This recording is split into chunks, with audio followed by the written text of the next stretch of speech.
Hello everyone, welcome back to your own history channel, Our Past by Priya Jha.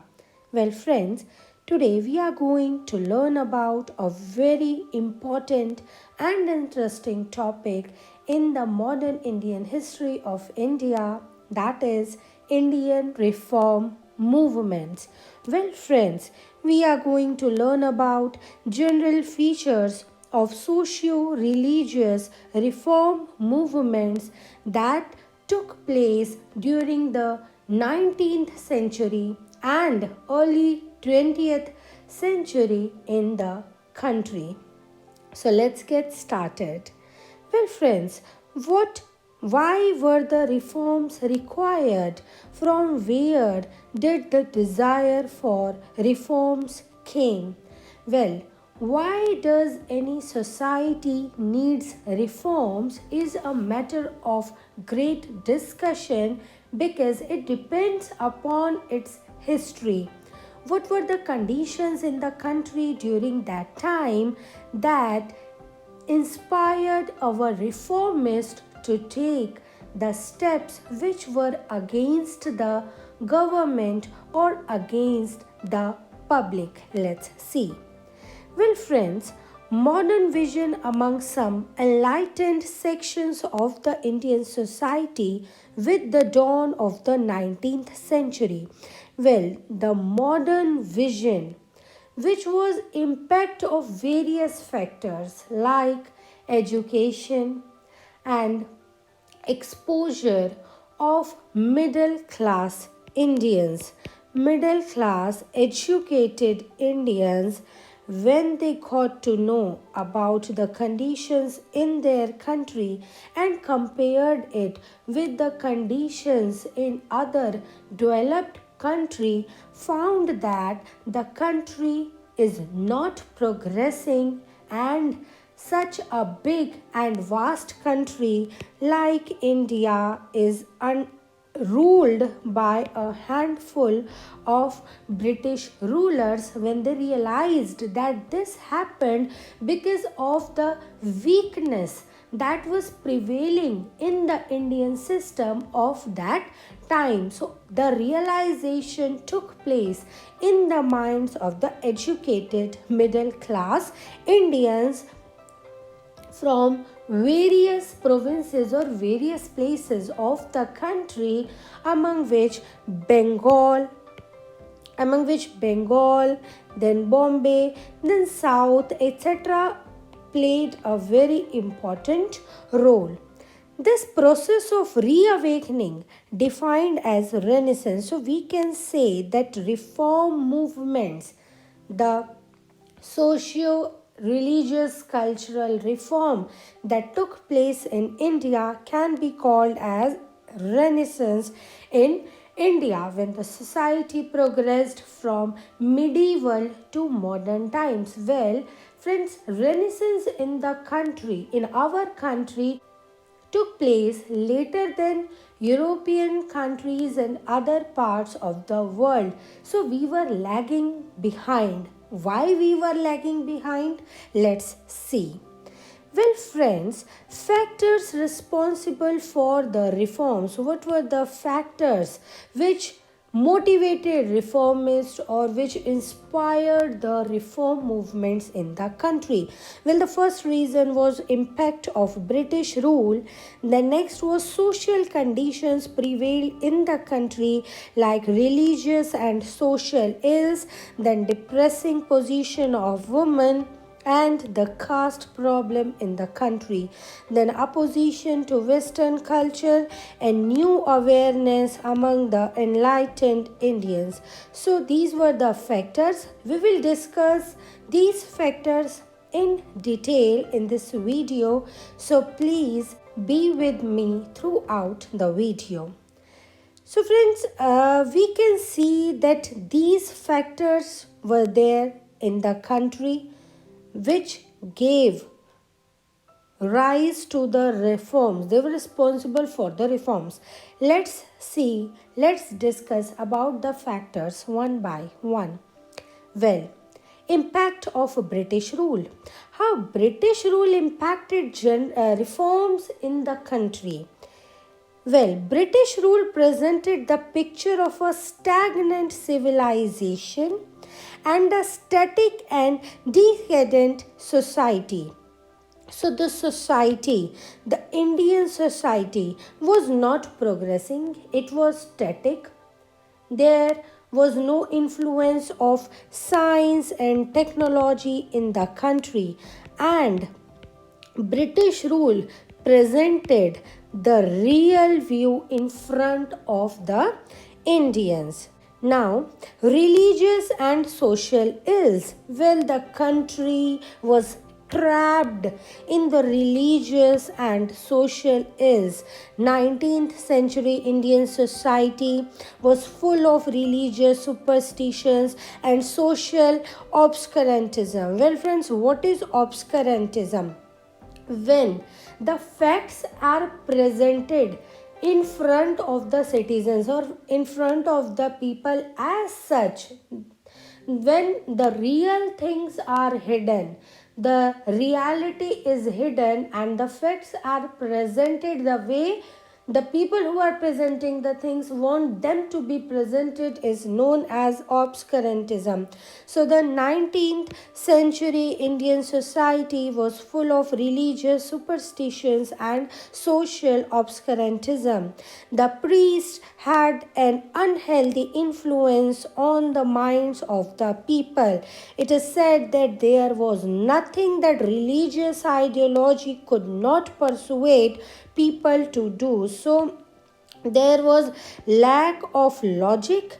No logic was there, no scientific technology was there, or no introduction of science was there among the common people. What they believed in were superstitions, and there was nothing that religious ideology could not persuade people to do. This was responsible for the introduction of various social ills, which we will discuss further in the video. Next was depressing position of women in the country. Well, friends, two weak sections of the country, of our country, were the women, and the second one were lower caste people. These two sections of the society were always discriminated and they were not given even the basic rights. And when the society as a whole can never be developed when all the sections will be taken equally, the rights of all the sections will be preserved, and every citizen of the country will get equal opportunities to develop and to excel in the fields of their choice. So depressing position of women was prevailed in the society at that time, and the proofs were female feticide cases, then child marriage, when children of very less age were forced to get married, then polygamy. What is polygamy? When the husband of a woman does multiple marriages. And next was sati pratha. These ills, these atrocities with women at that time were responsible for the stagnant nature of the country. What happened in sati pratha? A widow was forced to burn alive along with her dead husband. And we can imagine that in such a society, we cannot expect development, or we cannot expect happiness of the people. Next was the caste problem. Well, friends, hierarchical order of caste, as we all know that in a hierarchy, the castes were developed, and at the top were the Brahmins, and at the bottom were the untouchables or the Dalits or the scheduled caste, the names which were given to them at later stages, and or we can say that Shudras, they are known as Shudras in Hindi. So this hierarchical order was responsible for the static nature of the Indian society, and these ills, these weaknesses were important to be removed from the country if we wanted to progress as a nation. Untouchables or the scheduled caste came at the bottom of the ladder. The untouchables suffered from numerous and severe disabilities and restrictions, like they were not allowed to use public wells, they were not allowed to enter into the temples, they were not allowed to choose profession, to choose work of their choices. And the upper caste people, especially Brahmins, they were regulating the whole system. Then united national feeling could not grow in modern times, because how can we expect a person who is not even provided the basic needs to have a feeling of nationalism, to fight for the independence of the country, when we are not giving him the basic needs? The basic needs like food, shelter and home, how can we expect a person to fight for the independence of the country or to represent himself? Though these ills were slowly and gradually removed, and various policies, various acts were passed so that these ills may be removed and the society may progress, and positive results were seen and are still seen in the country. Next were the friends were opposition to Western culture. Well, attempts were made to disseminate colonial culture and ideology as the dominant cultural current. The Westerners always took us, the Indians, as the backward people.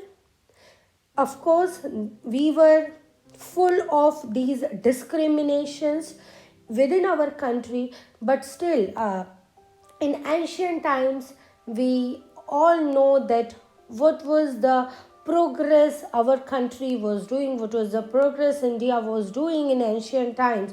But slowly, from medieval to modern times, the country came at the back foot. And the Westerners, the Western culture, the Western ideology and their culture, it was taken as the dominant cultural current. So, opposition was given to them by our reformers. Attempts to reinvigorate traditional institutions and to realize the potential of the traditional culture developed during the 19th century. So, friends, our potential, which lied in our age old tradition, our own culture, the attempts were made to make the people realize the power of our own culture. And the main thing among all this was new awareness among enlightened Indians. Who are enlightened Indians? India was colonized due to weakness within the Indian social structure and culture, and factors such as growth of nationalist sentiments, emergence of new economic forces, spread of education, impact of modern Western ideas and culture, and increased awareness of the world strengthened the resolve to reform. So these were the factors which strengthened our resolve to reform, and these factors influenced the educated middle class Indians, the youngsters who went abroad, who went to Western countries and observed their society, observed why were they progressing, and try to incorporate those things in our country. Now let's discuss the basis for the reform. Well, friends, there are two bases for the reform, that are social and ideological basis. We will discuss these bases one by one. Let's first take social basis into consideration. Well, friends, 19th century, social base of the regeneration was the newly emerging middle class and the educated intellectuals. So these were the social basis for the reform movements. Look forwarded to the model of European middle class, they had brought great transformation in the West from medieval to modern times. So they got inspired from the European middle class, who took the country from and transformed the country from medieval to modern time. That was the Renaissance in Italy. So our middle class, our youth was inspired by that. And the movements which took place in European countries like Renaissance, the Reformation, the Enlightenment, and the Democratic Revolution or Reform influenced the people of our country. The intelligentsia of 19th century India did not grow from trade or industry, as these things were of course in the hands of the British rule. So the intelligentsia did not grow from trade or industry, but the roots lied in the government service or the professions of law, education, journalism, or medicine. So these were the social basis for the reform. Now let's turn to the ideological basis. Friends, rationalism, religious universalism, and humanism, these three were the criteria for the ideological basis for reform.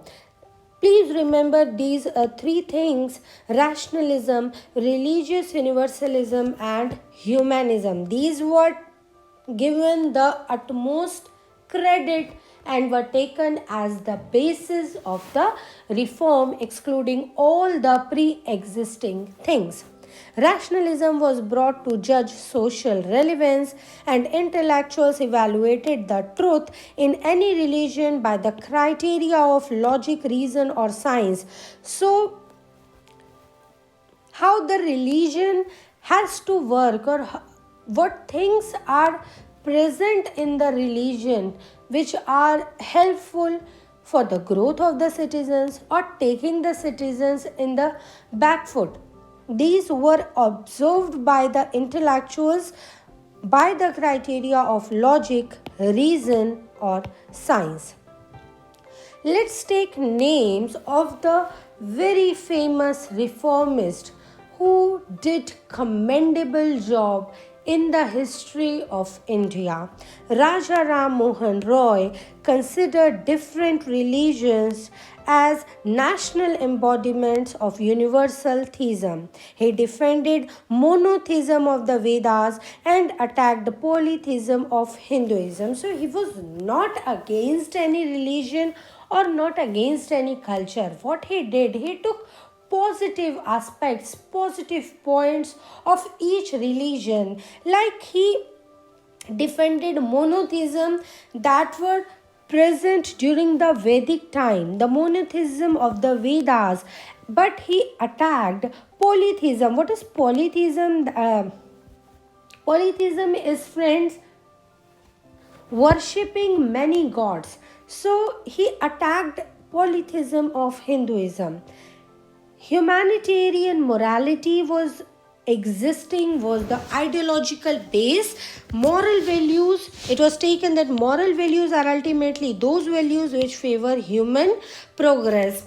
So humanism and rationalism, these things were given due importance by the reformists. So far we have discussed the two bases of the reforms, that was social base and ideological base. So far we have learned that social base comprised of the middle class intelligentsia that arose from the educated lawyers, generalists, and teachers, and ideological basis found existence in the factors like rationalism, religious universalism, and humanism. Let's move ahead. Let's discuss about two streams. Well, friends, reform movements were of two types. Basically, let's see, reform movements were of two types, and the two types were the reformist, of course, the reformist, and next were the revivalist. These differ to some extent. But the basis was more or less same. Brahma Samaj, the Prarthana Samaj, and the Aligarh movement. These were based on the reformist stream and the Arya Samaj.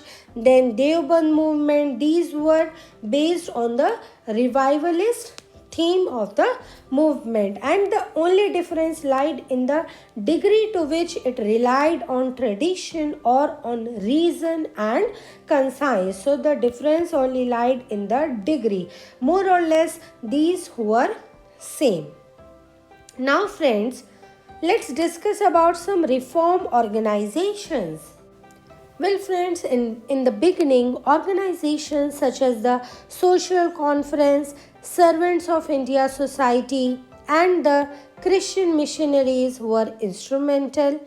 Then, at later stages, reformists, very famous reformists like Jyotiba Phule, Gopal Hari Deshmukh, K.T. Telang, B.M. Malabari, D.K. Karve, Sri Narayan Guru, E.V. Ramaswamy Naikar, and B.R. Ambedkar, who were from different parts of the country and were facing atrocities at various levels. These were the prominent reformists who were the flag bearers of the reform movements in the country. With the onset of 20th century, when India was heading towards the independence, the national movement provided the leadership and organization for social reform.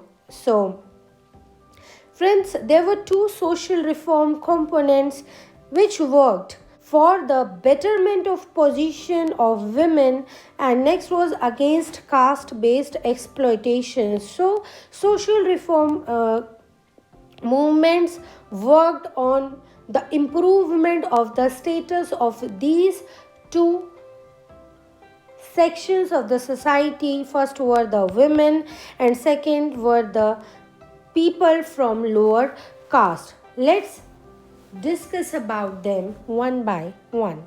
Well, let's discuss about betterment of position of women. Well, friends, why was betterment of position of women was required in the country? Of course, because the country was trapped by various social ills against the women, which were Parda system, then early marriage, lack of education, unequal rights in marriage, divorce and inheritance, then polygamy, female infanticide, and restrictions on widow remarriage. And the most disturbing one was the sati pratha. Of course, all were disturbing and the intensity was more or less same, but presence of these things in the society could not let the women in the country grow. Major contributors to reform. Why reforms took place? Who were the contributors to the reform? Of course, first were the social reform movements. Well, friends, social reform movements that took place in the country is a very big topic, and if you wish, I will make a separate video on the topic in which the social reform movements and socio-cultural reform movements and their leaders like Raja Ram Mohan Roy, then Jyotiba Phule, B.R. Ambedkar, E. Ramaswamy Naikar, then Brahma Samaj, Prarthana Samaj, Arya Samaj, all these has to be discussed, and it's quite a long topic. So if you wish, I will make a separate video on that if you wish. And if you want me to make a video on this topic, please comment in the comment section below. Well, friends, let's continue.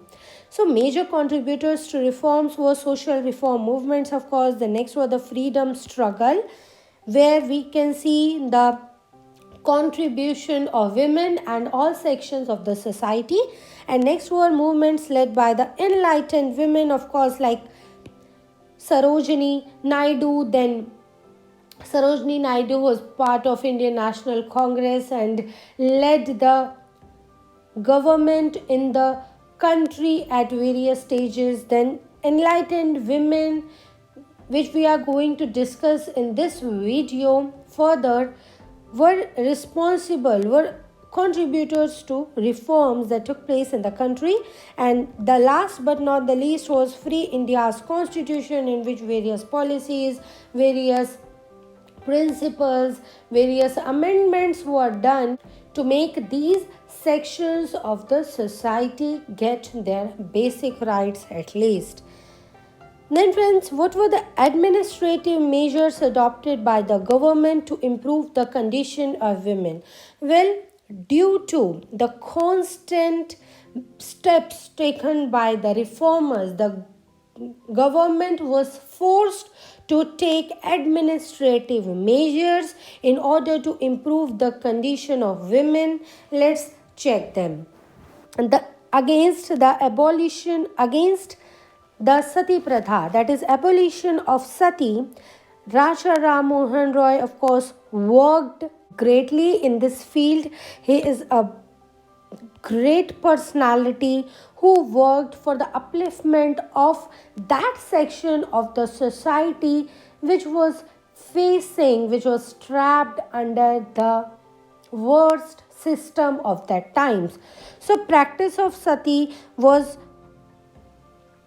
turned illegal and a punishable offence by criminal courts as culpable homicide. And in 1829, Bengal Presidency, and in 1830, Madras and Bombay Presidency also introduced this act. And in Bengal, we can see that this Sati Pratha was the most prevalent. So it was considered as illegal and punishable offense. Then for preventing female infanticide, where the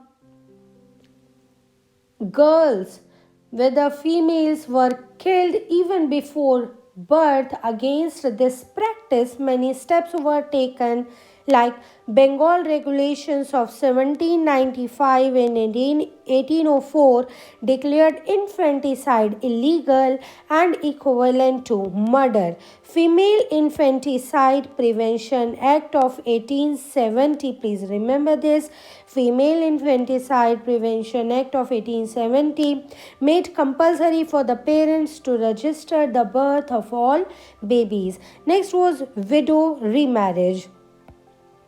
Well, widows were not allowed even to exist because of the Sati Pratha, and if they were allowed, they were living a life of misery. So, in order to introduce widow remarriage, due to the efforts of Pandit Ishwar Chandra Vidyasagar, another great reformist in the history of India, in the history of mankind, Pandit Ishwar Chandra Vidyasagar, between 1820 to 91, he was principal of Sanskrit College at Calcutta. Due to his constant efforts, Hindu Widows Remarriage Act 1856 was passed. So, friends, these administrative measures were taken by the government because of the constant pressure from these great reformists. Next was for controlling child marriage, various administrative measures were taken, and the relentless efforts of a Parsi reformer, B.M. Malabari, is important to be given due consideration.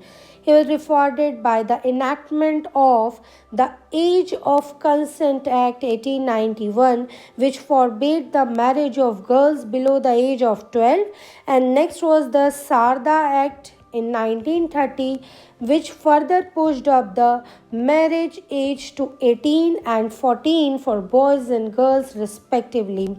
The Sarda Act, the name has been given on the basis of its sponsor Harbila Sharda, who did tremendous efforts in this field.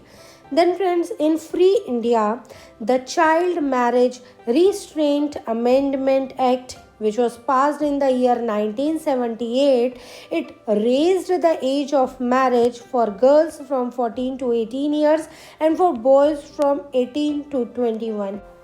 So friends, for in the field of education of women, the Christian missionaries, the role of Christian missionaries is important to be given due recognition. The Christian missionaries were the first to set up the Calcutta Female Juvenile Society in the year 1819. So these are few steps which were taken at that time in order for the upliftment of the women.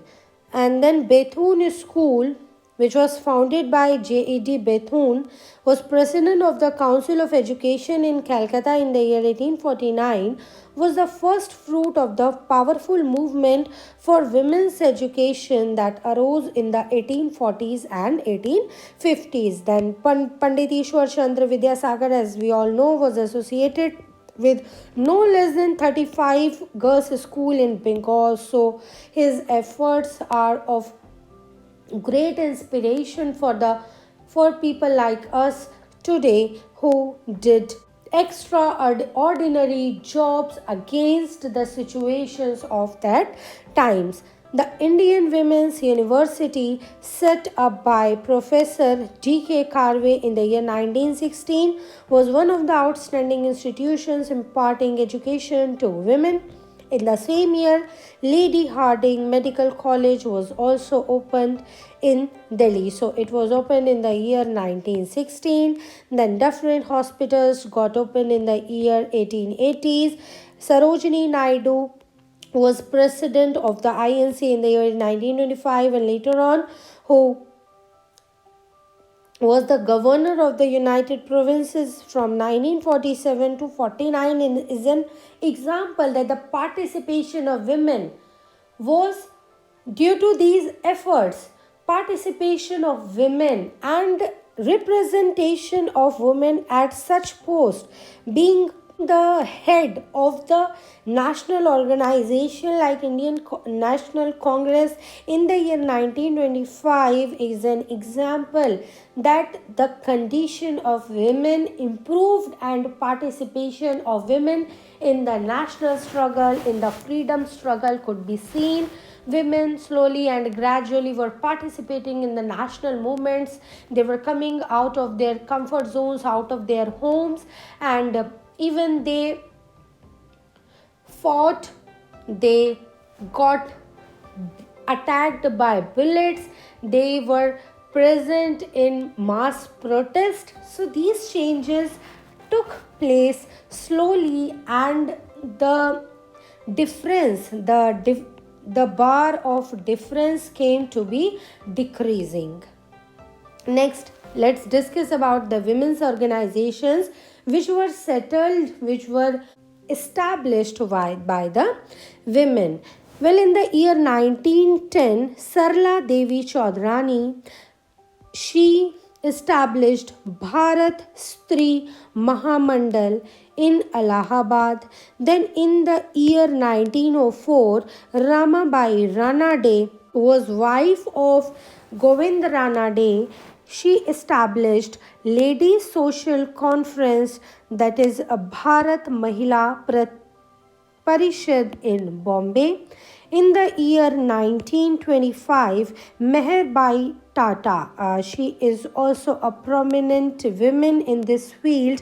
Now let me give you a brief introduction of Meherbai Tata. She is daughter-in-law of great industrialist Jamshedji Tata and wife of Dorabji Tata. So Meherbai Tata, she established the National Council of Women in India, which was national branch of the International Council of Women. In the year 1927, Margaret Cousins, they established the All India Women's Conference, that is AIWC, which was the first women's organization with an egalitarian approach. And AIWC worked towards various legislative reforms before and after India's independence, and Sarda Act of 1929, then Hindu Marriage and Divorce Act of 1954, then Dowry Prohibition Act of 1961, and Equal Remuneration Act of 1958 and 1976. So these acts, many other such acts were passed, and these were the constant efforts of the organizations which were established by such women. We can see that in starting, though the influence was of the upper class or the rich class women, but slowly and gradually women from all the sections, they realized their potential or they realized their rights, and with the constant efforts of the government, the administration, the women, the position of the women got improved. Next, friends, so far we discussed about the atrocities of women in the country, then women organization, the acts which were passed by the government in order to improve the position of the women. But in earlier part of the video, I told you that reform movements had two components on which they worked. The first was the position of women, for the betterment of position of women, and the second was the against caste based exploitation for the rights of the people from lower caste. So as per the later Vedic conception of fourfold division of Hindu society, what was the fourfold division? The society was, there was this hierarchical division. At the lower strata were the Shudras, above them were the Vaishyas, then the Kshatriyas, and then the Brahmins. So Brahmins were at the top. We can see that Brahmins were the ones who enjoyed all the facilities by a state. The Kshatriyas, or the rulers who fought for the protection of their boundaries, the protection of their territories as existing in the ancient times, and this practice got forwarded from the ancient to the medieval times.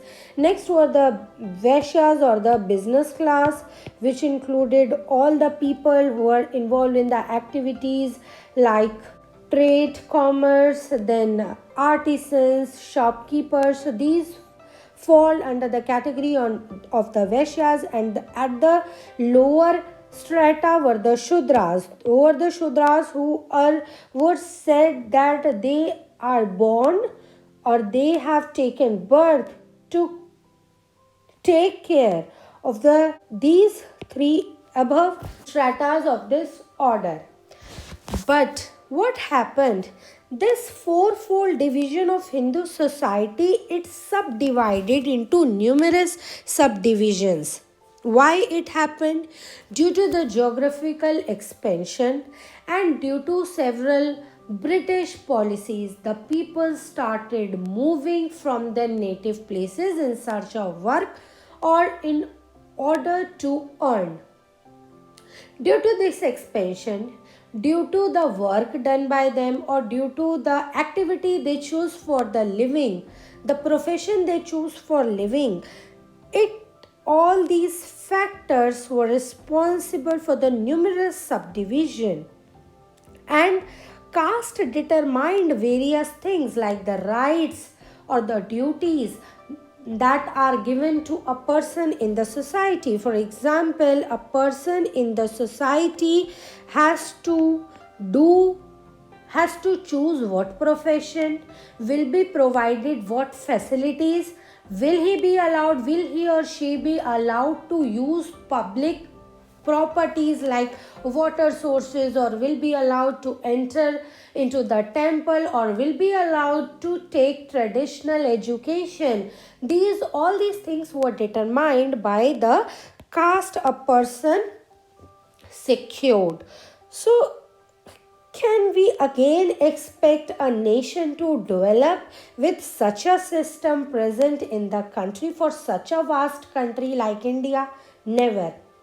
A country can never develop when this racial discrimination or discrimination on the basis of caste or creed or the birthplace or discrimination on any part will be existing in the country. Such country can never develop. So these were to be taken into consideration by the reformers in order to take all the citizens of the country together to protect their rights and to provide them all the things that are available to other citizens of the country.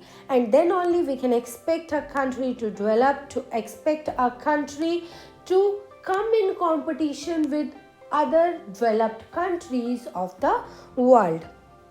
And the untouchables or the Shudras, later on the names such as Dalits or the scheduled caste were given to this strata of this pyramid. So they were the worst hit by this system. And the factors which undermined caste rigidities, the society at that time was very rigid as far as the system was concerned, but various factors undermined the caste rigidities, which are important to be discussed here. The first one was British rule. Though British rule at some extent or at the major extent was against the betterment of the citizens of the country, but to some extent.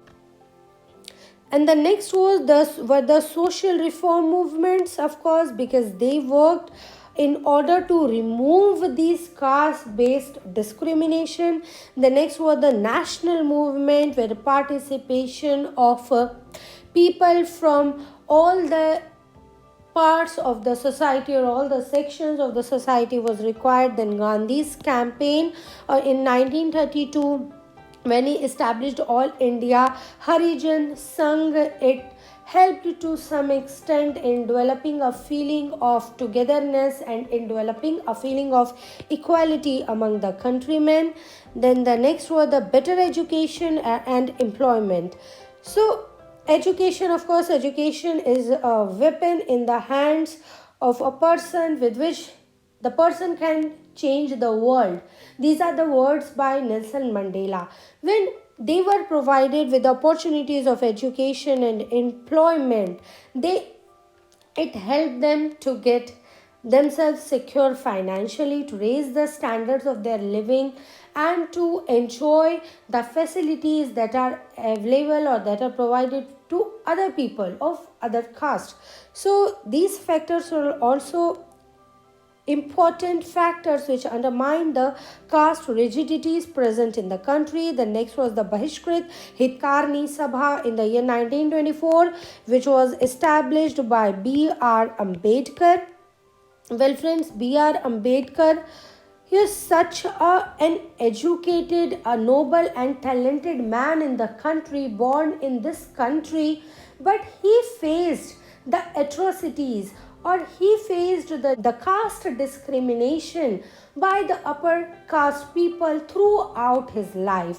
He was a very intelligent man who was like god of law. He knew everything, and he knew that if in a country, if he is taking the step against the discrimination faced by him and the other people of his own caste or other untouchables throughout the country. If he won't speak, others would never get motivated to fight for their rights. So he was the flag bearer of the people who were discriminated on the basis of caste, as he also belonged to a very lower caste group, and he faced the discrimination throughout the life. So Bahishkrit Hitkarni Sabha was established by B.R.